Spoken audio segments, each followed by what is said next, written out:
My Christian brothers and sisters, my name is K. Ross Newland. I'm the founder of Bless God America and the author of If My People, The Saving of America, and a candidate for President of the United States in the Republican primary. Now, for the most part, you will not have heard of me until you've just received this message, because I'm one of those people on the outside looking in. I'm not bought and paid for, and I have a very small following at this point.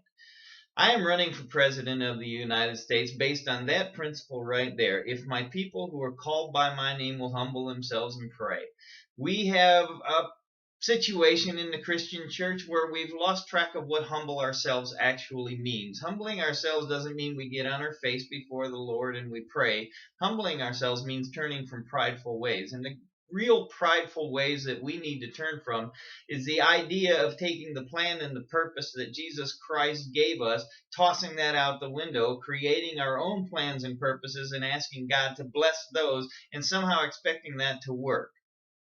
Jesus Christ never, ever told his people to try and control governments, try and control courts, try and control people, try and control the world. God is in control of all of those things, and all he has ever asked us to do is go into the world and tell the story and take care of the poor and the widows and the orphans. If the Christian church actually followed Jesus' plan, what we would see in America is Christians giving 10% of their money to the church, which means the church would have more money than the government. Then we would see people leading those churches who weren't spending that money on their own salaries or on multi-million-dollar buildings or on buying a $68 million jet.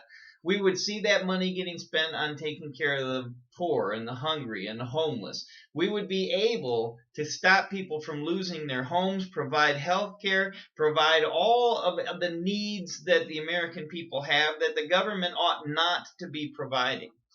As a Republican, I support the idea of what Republicans have done in many ways in their conversations about welfare. But unless the American people step up and take over taking care of the American people, we cannot just all of a sudden leave them in the lurch. The Christian church rejected this part of their job 100 years ago and continued to reject it until just in the late 50s. Welfare and Social Security were established. We were taking care of people up until that time, and slowly but surely we quit doing it. We need to get back to doing it. We need to get back to doing it and get the government out of doing it.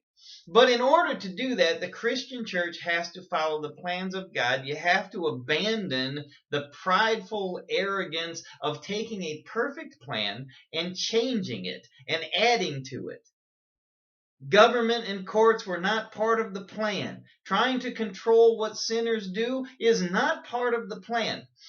I am running for president of the United States for one reason and one reason only, and that is to use the process to reach the Christian church. And yes, I'd like to win because I believe 70% of our population are Christians, and if that 70% of the population can actually get behind a candidate, we can change the course of the nation. We have all the power, the position, the authority, the mandate, and a perfect plan from God to do that.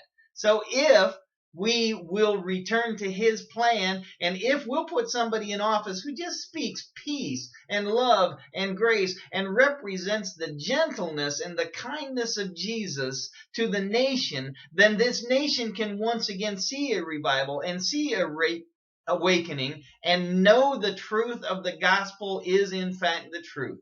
But we, the Christian community, have to do that. And the only way that is going to get done is if at least one person in this presidential race actually speaks peace. Instead of tearing at the fabric of peace in America, we need to be bringing it together. If the Christians won't do that, the ones who Jesus said, walk in peace with every man as much as it is in you to do so, or blessed are the peacemakers, for they will be called the children of God. If those people who believe that will not do it, then there is no hope in America.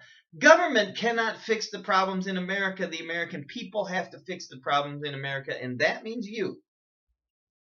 So I'm running for president of the United States just to put out a message to the Christian church with a belief that somehow the Lord will unify us behind a message of being the people of peace.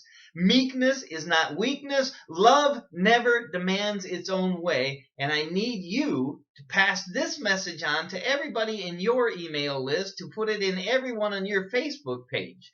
Because you are the answer to the question of what is going to happen to America. You hold all of the power and position and authority. You are the ones who decide the course of the nation. You return to Jesus. Jesus returns to us. We have his power. We have his authority. We have his plan. And we can do whatever it is that he has called us to do to bring this nation back into a position of righteousness and holiness and goodness. It is on your shoulders. Please help me. Thank you very much.